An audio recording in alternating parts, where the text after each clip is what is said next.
오늘 읽으신 말씀을 가지고 생각과 실천의 차이라는 제목으로 말씀을 나누고자 합니다. 한 기자가요, 퇴행성 관절염에 걸려서 이제 수술을 고명을 받았다고 합니다. 이제 이 기자가 기자다고 하다가 좀 시골로 내려갔었나 봐요. 이제 요즘 인터넷이나 뭐 이런 게 워낙 발달해 있으니까 기사 쓰는 데는 큰 문제가 없어서 그런지 이제 시골로 내려갔습니다. 근데 이제 퇴행성 관절염이 걸려가지고 이제 수술까지 해야 되는데, 관절염은 근육이 좀 좋으면 버틸 수는 있잖아요. 그래서 이제 운동을 시작하기로 했어요. 자전거가 이제 관절 운동에는 좋으니까 자전거를 타기로 했대요. 시골 생활이 뻔하잖아요. 아침에 다들 이렇게 열심히 일하시는데, 아무리 기자라도 자전거 타고 이렇게 돌아다니기가 민망했나봐요. 그래서 아침에 일찍 새벽녘에 타기로 했습니다. 운동을 시작한 지 한 10여일 지났었는데, 이렇게 큰 길로 다니기 뭐하니까 새길로 다니고 있었나봐요. 근데 이제 농사일이 다 진행이 되어지고 있는데, 어떤 밭에 보니까 이렇게 논을 갈아놓긴 했는데, 밭을 갈아놓긴 했는데, 그 다음부터는 뭐 이렇게 없는 거예요. 안 하는 거예요. 다들 두둑 세우고 비닐 멀칭하고 그러는데 아무것도 안 하는 거예요. 왜 그럴까 하고 쳐다봤는데, 드디어 한 10일째 되니까 이제 노 부부가 와서 일을 하고 계신데, 일을 하고 있지는 않고 다른 걸 하시는 것 같아요. 뭔가 잘 안 되는 것 같아요. 그래서 이렇게 가까이 가서 보니까 이 관리기가 고장이 났어요. 초보 농부가 한번 이렇게 이렇게 쳐다봤죠. 이 기자가. 근데 자기가 고칠 수 없는 상황인 거예요. 그래서 제가 고치지 못하겠는데 한번 이렇게 농기계 수리점에 가셔야 되겠네요 라고 하고 왔어요. 근데 마음 계속 걸리는 거예요. 고생하시겠다. 그래가지고 마침 자기에게 관리기가 있어가지고 그 관리기를 끌고 갔습니다. 근데 거리가 한 2km 되는데, 차는 없고, 제가 트럭은 없고, 자기 집 앞에 있는 논에 밭이나 이런 걸 하려고 관리기를 샀는데, 그래서 트럭이 필요 없잖아요. 그래서 트럭은 없는데, 거기까지 갈 수 있는 방법이 없는 거예요. 그래서 한 2km가 되는 거리인데, 터덜터덜 갔어요. 그러니까 한 30분, 40분 이상 걸렸겠죠. 도착하니까 노 부부가 이제 두둑을 이렇게 손으로 농기계로 삽으로 이렇게 하고 멀칭하고 계시는 거예요. 마치 우리 봄에 우리 하고 있을 때처럼. 그 상황에서 기자가 와서 도와드리고 돌아오는데, 공구 박스에다 뭘 넣으시는 것 같더래요. 그래서 공구 박스를 열어보니까 돈 10,000원짜리 몇 장이 꾸깃꾸깃하게 들어가 있더래요. 이거는 제가 받을 수가 없고 도와드리는 거니까 그냥 마음 편하게 받으시면 좋겠습니다 라고 하고 돈을 돌려드리고, 또 관리기를 끌고 30분 더 돌아왔어요. 돌아왔는데 마음이 그렇게 좋더라는 거예요. 원래 자기가 이제 읍내에 나가서 일도 좀 보고 그래야 되는데 그런 건 못했어요.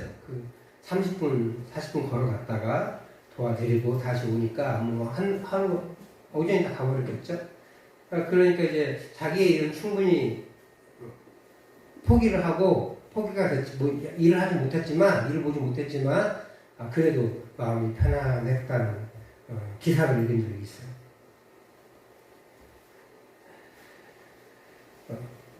그 기자가 만약에 안타깝네, 어떡하지, 도와드려야 되나? 라는 마음만 먹고 있었더라면, 물론 자기 일은 잘 봤겠죠, 그죠?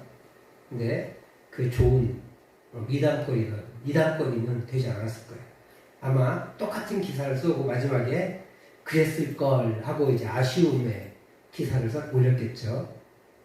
근데 그가 생각났던 것을 그냥 마음속에 묻어두는 것이 아니라 수고롭게, 심지어 관리기를 끌고 2km나 가서 일을 도와드리고, 다시 관리기를 끌고 2km나 걸어오는 그런 수고를 해야 했습니다.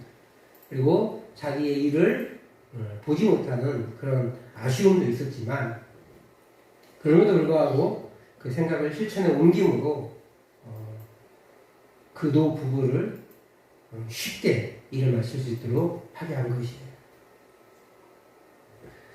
우리는 많은 상황에 맞닥뜨립니다. 그 상황에서 우리가 가지게 되는 생각들이 있는데 그 생각을 실천에 옮기기도 하고 생각으로만 멈추기도 합니다. 생각을 실천으로 옮기는 사람들은 대부분 좋은 결과들을 맞이합니다. 반대로 생각에만 머무르는 사람들은요, 삶을 바꾸지 못해요. 한국에 그 책이 많이 팔리잖아요. 요즘 그래도 책이 안 팔리는 시대인데, 그래도 책이 팔리는 책들이 있습니다. 가장 많이 팔리는 책들이 무슨 책인지 아세요? 자기관리 경영서예요. 자기관리 경영서. 뭐 생각이 바뀌면 뭐 삶이 바뀐다. 뭐 이런 것도 있고요. 생각과 성공과 그 실패의 차이는 한 끗 차이다. 뭐 이런 책도 있고요. 뭐 친절하기만 해도 뭐 부자가 된다. 뭐 이런 책도 있고요. 많은 책들이 돌아다니고 저 역시도 젊었을 때 그런 책들을 많이 읽어봤어요. 특별히 뭐 자기 관리 쪽보다는 생각에 관한 사고력에 관한 책들을 좀 많이 읽어봤는데 글쎄요, 그 사고력에 의해서 제가 얼마나 바뀌었는지는 잘 모르겠어요. 저도 사실은 좀 게으른 편이어서 생각과 그 실천력을 같이 놓는 사람은 아닌 것 같아요. 제가 신대원 다닐 때 어떤 전사님들 같이 공부하는 전사님들한테 맨날 들었던 소리가 있어요. 목사님 목회 잘하시겠어요. 근데 저는 정작 제가 살아가면서 참 목회 못한다는 생각을 갖는 거예요. 근데 그 10년 전, 20년 전에 전사님들이 해줬던 칭찬은 뭘까 생각해보니까 말과 행동이 다르지 않았나라는 생각을 해보는 거죠. 우리는 많은 생각들을 가지고 있어요. 그 생각들을 실천해내는 사람과 실천하지 못하는 사람의 차이입니다. 자기경영서, 자기관리서를 읽는 사람들이 많이 있습니다. 한두 권도 아니에요. 수십 권, 수백 권이 매년 몇십 권씩 출간돼요. 그런 책이 또 수십만 권씩 팔려나갑니다. 그러면 다 성공하고 다 잘나가고 돈 많이 벌어야 되는데 그렇지 않거든요. 차이는 실천하느냐 생각에서 머무르느냐의 차이예요.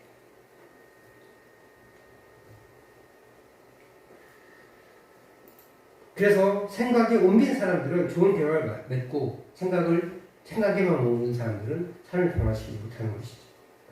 오늘 성경은요, 예수님의 이 산상 설교를 들은 무리들, 즉 제자들이죠. 제자들의 반응을 다룹니다.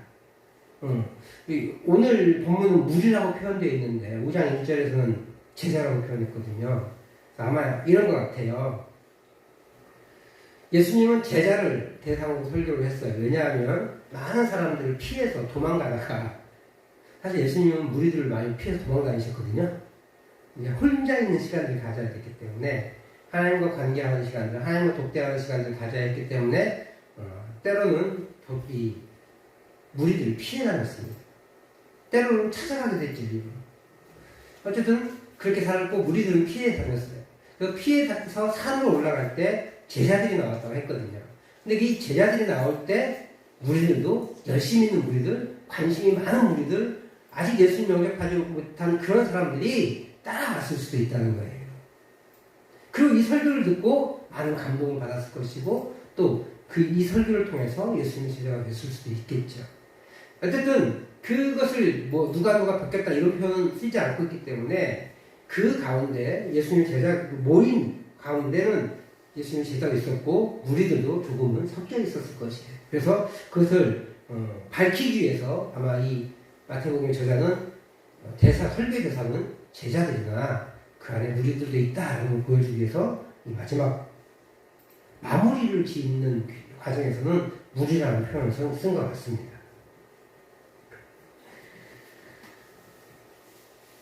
이 제자의 무리들은 예수님의 가르침에 깜짝 놀라요.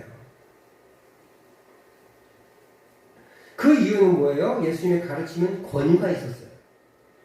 말 장난꾼인 서기관들의 가르침과는 달랐기 때문에 그들은 이 예수님의 말씀에 깜짝 놀랍니다. 왜 예수님의 말씀에는 권위가 있을까요? 권세 있는 자 같더라. 이 말을 표현했는데, 예수님이 설교를 하실 때,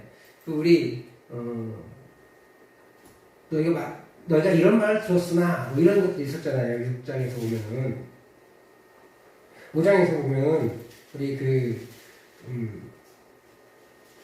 예를 들어서 5장 17절에 내가 율법이나 선지자를 폐하는 게 생각하지 말라. 폐하는 것을 완전하게 하리라. 이렇게 설명하면서 옛사람에 관한 말도 하지 말라. 이건 구약의 율법을 얘기하는 거예요. 21절에. 그렇게 구약 율법들을 인용하잖아요. 근데 살인하지 말라. 이렇게 표현할 때 이 사람들은 어떤 거였어요? 살인을?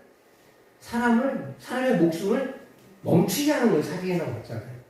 근데 예수님은 감히 그 모든 해석들을 버려버리고 어떻게 표현했어요? 미워하는 것조차 살인이다. 예수님은 새로운 기준을 제시하시는 거예요. 그러니까 이 사람들은 깜짝 놀라는 거죠. 아니 어떻게 저렇게 새로운 기준을 제시할 수 있지? 어떻게 율법을 새롭게 해석하지? 어떻게 보면 율법을 무시하는 것처럼 느껴지는 거거든요. 그리고 새로운 기준이 예수님인 것처럼 느껴지는 거거든요. 그래서 이 사람들은 굉장히 놀랍니다.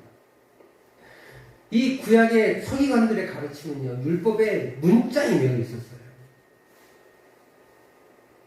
문자에만 매여 있고, 그 문자에 매여 있을 때 어떻게 하면 최대한 자기가 그 죄를 지어도 죄가 되지 않을 수 있을까라는 연구를 많이 한 것 같아요. 살인은 너무나 당연하게 목숨을 끊지 않는 거잖아요. 그러면 때려서 죽기 직전까지 가도 살인죄가 아니죠. 그렇죠? 이런 거죠. 어떻게 보면 처음에는 더 잘 지켜보려고 하나님의 율법들을 계속 만들어갔거든요. 규례들, 바리새인들이 만들어갔고, 서기관들도 그걸 해석하는 사람으로서 어떤 것이 살인이다, 어떤 것이 간음이다를 만들어가는데 자기들이 그걸 완벽하게 못 지키니까 조금씩 허용하는 거예요. 그래서 너무나 말도 안 되는 규례들을 만들어내기도 합니다. 문자에만 얽매여 있어요. 근데 예수님은 전혀 다른 기준처럼 보이는 율법의 권위보다 높은 위치에 자신을 놓고 가르치시는 거예요. 예수님은 하나님의 뜻에 대해 온전히 파악하고 계셔서 율법의 의미를 재규정해 나가신 거예요. 원리를 아니까 이 원리에서 더 나가야 될 것과 지금 하지 않아도 되는 것들을 예수님이 명확하게 판단하신 것이죠. 그래서 감히 예수님은 주 안식일에 일을 했습니다. 어떤 일을 해요? 밀가루 먹는 일을 하셨어요. 왜냐하면 안식일이 사람을 위해 있는 것이지 사람이 안식을 위해 있는 것이 아니기 때문이라고 아셨기 때문에.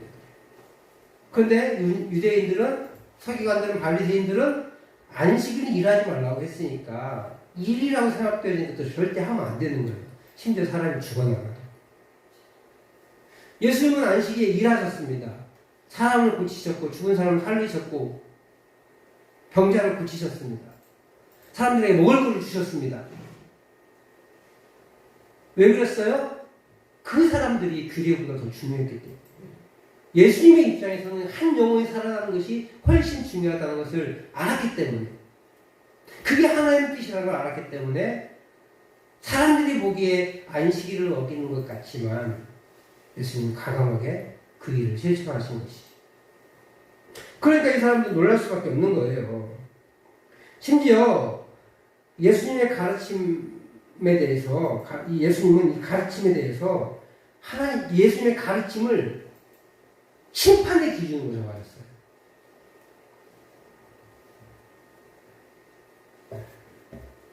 이 사람들은 그동안 그 심판의 기준이 뭐였어요? 율법이었잖아요. 근데 예수님 새로운 기준을 제시하시면서 율법이 아닌 예수님의 가르침, 이제 나의 이 모든 말을 듣고 행하는 자는 24절 말씀입니다. 이 모든 말, 예수님의 가르치신 것들, 이것들을 듣고 행하는 자는 이라고 과감하게 말씀하세요. 그러니까 예수님의 가르침은 심판의 기준이 된다라고 말씀하신 거예요. 엄청난 거죠. 우리에게는 사실 뭐 당연하잖아요. 근데 이 당시 예수님 시대 당시 사람들이 듣기에는 너무나 놀라운 이야기예요. 더더군다나 그 안에 서기관들이나 바리새인들이나 이런 사람들이 끼어 있다면, 종교 지도자들이 끼어 있다면 이건 반역이에요. 뭐 신성 모욕이에요. 그렇기 때문에 이 권위 있는 가르침 때문에 그들은 깜짝 놀랄 수밖에 없어요. 깜짝 놀랐다는 말은 단순히 누군가에서 하면은 막 놀라는 그런 거 아니잖아요. 그런 의미가 아니라 예수님의 가르침이 너무 신선하고 새롭고 너무 탁월해서 그 가르침의 매력이었다는 말이에요. 다시 이 말을 한마디로 표현하면 뭐라고 하면 될까요? 은혜 받은 거죠. 예수님의 가르침에 은혜를 받았습니다. 예수님의 설교에 엄청 은혜 받은 거예요. 어떤 사람은 눈물 흘렸을지도 모르죠. 그렇게 이 무리들은 예수님의 권위 있는 가르침에 흔들렸습니다. 영혼이 흔들렸고 가슴이 터질 듯한 감동을 받았습니다. 우리들도 다 그런 적 있으시죠? 저도 옛날에 설교 듣다가 막 가슴 여기 허벅지를 내가 찍고 막 그런 적 있어요. 뭐 가슴 치는 건 한두 번도 아니고 허벅지를 찍어내고 싶은 거예요. 그래서 그렇게 허벅지를 찍으면서 토곡한 적도 있었어요. 그 말씀이 아직도 기억이 나요.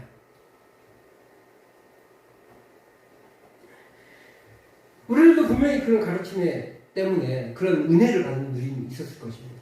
그 설교를 들을 때이든지 아니면 기도하다가 어떤 것들이 불현듯 떠올라서 하나님께 통곡하는 적이 있었을 것이에요. 가슴을 찢고 싶고 내 육신을 갈아엎고 싶고 이런 생각들이 들었을 것이에요.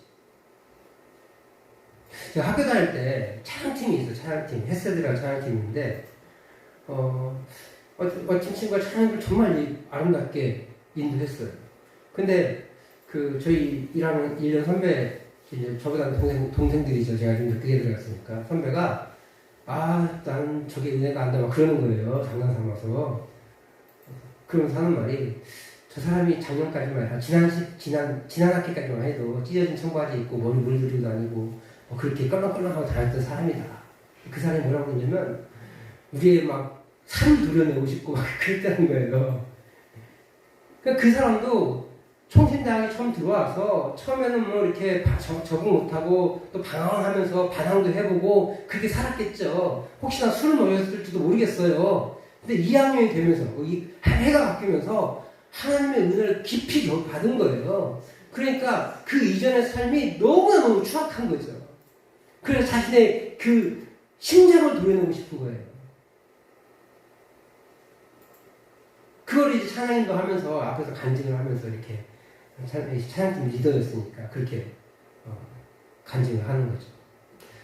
그 상황을 모르는 우리들은 뭐 흠뻑 은혜를 받고 또 그 이전 상황을 아는 사람들은 그 이전의 행동을 기억하니까 농담 삼아서라도 혹은 자신은 변하지 않았는데 쟤는 저렇게 변하니까 약을 나서 시기심에 그랬을 수도 있겠죠.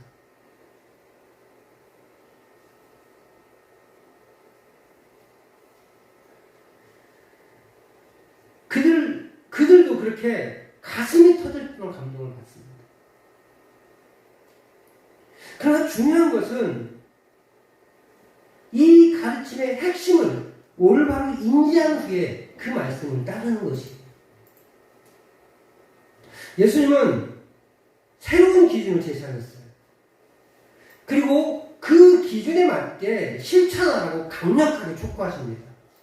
그래서 24절에서 27절 말씀에 내 이 말을 듣고 행하는 자는 이 말을 듣고 나의 이 말을 듣고 행하지 아니하는 자는 이렇게 반복적으로 반석 위에 지은 집과 모래 위에 지은 집에 대해서 말씀하시잖아요.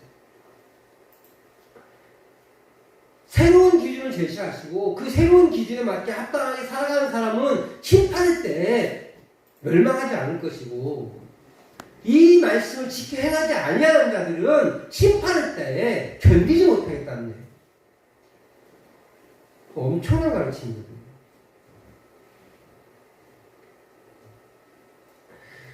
이 24절에서 27절 말씀을 한마디로 표현하면 뭐겠어요? 예수님의 새로운 가르침을 실천하지 않는 사람들은 결국 천국 백성이 아니다라는 걸 말해주는 거예요. 굉장한 경고의 말씀이셨어요. 이 경고의 말씀을 듣고 우리들은 그 권위에 깜짝 놀라요.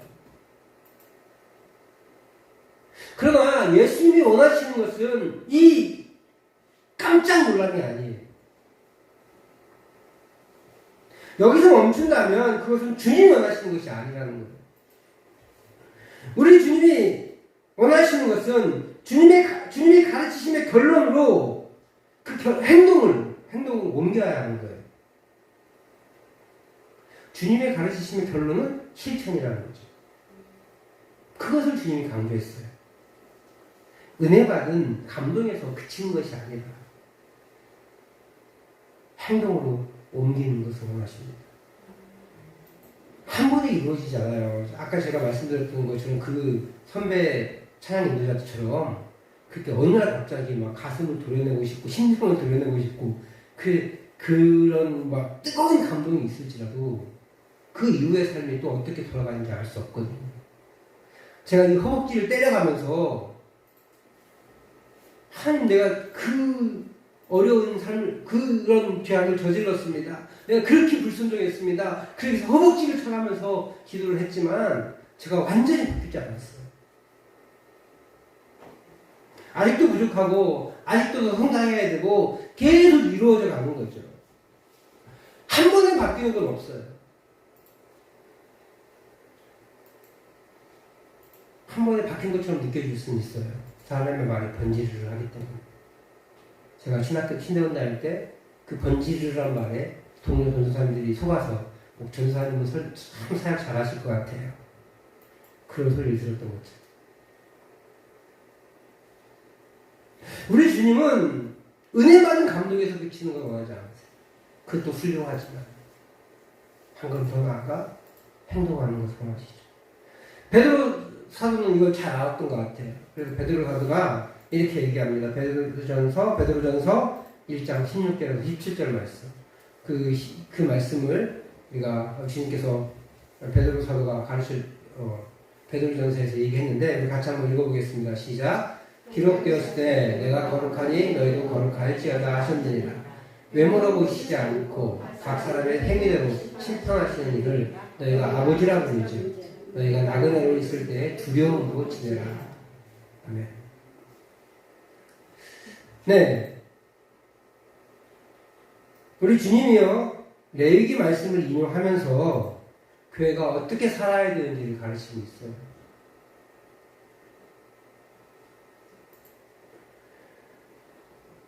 너희가 거룩하니 너희도 거룩하라. 우리 하나님께서 이스라엘 백성에게 율법을 주시면서 그 율법의 핵심이 거룩이라는 걸 가르쳐요. 그런데 이 거룩함이 엄숙함, 경건함, 혹은 조용함, 혹은 열정적인 예배의 모습이 아니라 거기에서 은혜를 받아 삶으로 연결되어야 한다는 것을 말해줘요. 그래서 17절에 보면 외모로 보시지 않고 각 사람의 행위대로 심판하시는 일을 아버지라 부르니까 두렵고 떨림으로, 두려운 마음으로 그 삶을 실천하라 라고 하는 거예요.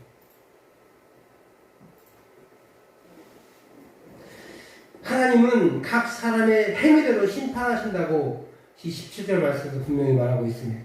결국 예수님의 가르침은 삶으로 연결되어야 함을 성경 곳곳에서 말하고 있다는 것을 우리는 알 수 있습니다. 사랑하는 성도 여러분, 우리의 거룩은 어떤 기도에서 나오는 것이 아니라 외적인 변화에서, 행동에서 나오는 것이 아니라 외적인 어떤 경건한 모습으로 이해하고 있는 엄숙함에서 나오는 것이 아니라 우리 삶에서 나옵니다. 오늘 본문의 무리들이 분명 예수님의 권위에 놀라고 그 말씀에 은혜 받은 것은 사실이에요. 그러나 거기서 멈출 수 없습니다. 은혜는 삶으로 연결되어야 합니다. 복음은 어느 날 뚝 떨어진 사건이 아니에요. 복음은 삶입니다. 우리 주님은 한순간 결정되는 구원을 말하는 것이 아니라 삶으로 연결되어지는 것을 구원이라고 말씀하고 계신 거예요. 구원은 삶입니다. 삶으로 나타나지 않는 구원은 없습니다. 그래서 구원파에 구원이 있을 수가 없어요. 한국 기독교에서 구원파적인 가르침을 가르치고 그걸 교단이 건장하다고 교회가 건장하지 않아요. 건장하다고 보장되지 않아요. 그 신학과 그 가르침이 건장한 거죠.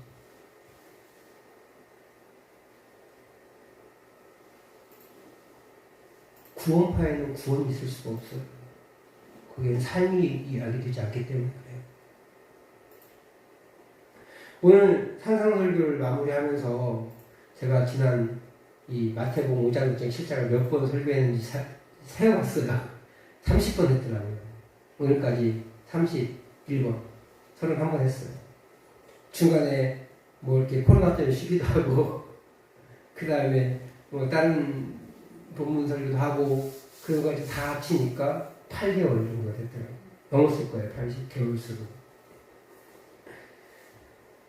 설교는, 이 산상설교의 설교는 오늘로 마무리되어질 거예요. 하지만 여기서 끝나면 지난 8개월여가 아무런 의미가 없어집니다.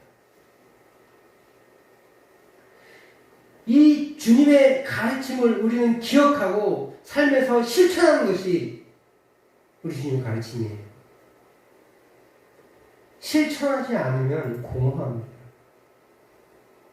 삶으로 나타나지 않으면 아무것도 아니에요. 아무리 좋은 생각이더라도, 그 생각이 아무리 좋더라도 그 생각이 실천되지 않으면 사상국악에 불과하잖아요. 그 기자가 그 좋은 생각을 가지고 있었더라면 참 좋죠. 하지만 그 기자의 생각을 누리지는 그 두 부부가 누리지 못했을 거예요. 그냥 그 사람은 아무것도 안 한 거예요. 어떻게 변명할 수가 없어요. 내가 그 사람 도와주려고 했다. 안 도와줬잖아.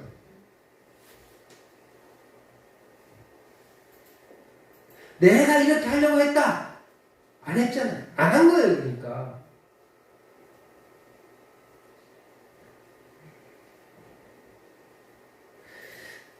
지난 8개월여간에 살펴본 이 산상설교가 우리 신앙생활의 자양분이 되어지길 소망합니다.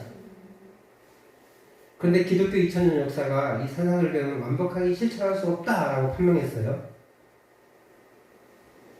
그렇지만 우리 주님이 이 가르침을 완벽하게 실천하는 사람이 천국을 차지하는 사람이라고 하지 않았다는 것도 기억해야 돼요.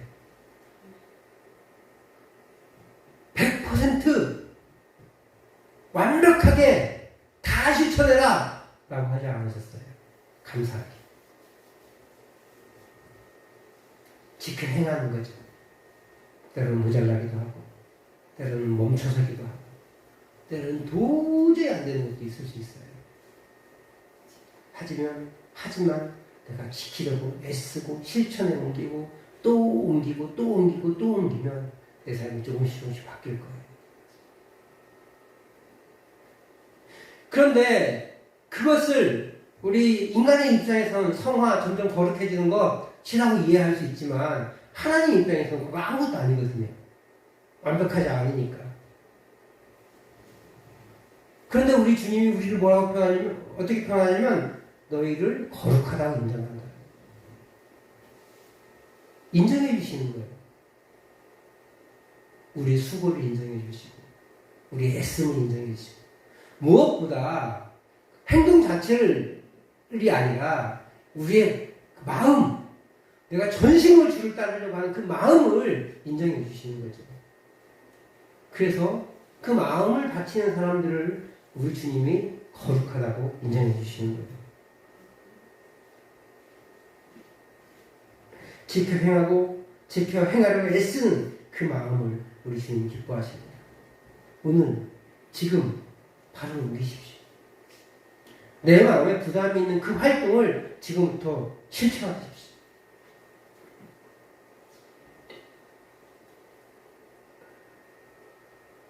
우리가 또 말씀 묵상 하잖아요. 말씀 묵상을 통해서 깨달은 말씀들이 있어요. 그리고 저도 사실은 그 말씀 묵상 하면서 이 좀 적용을 좀 넓게 합니다.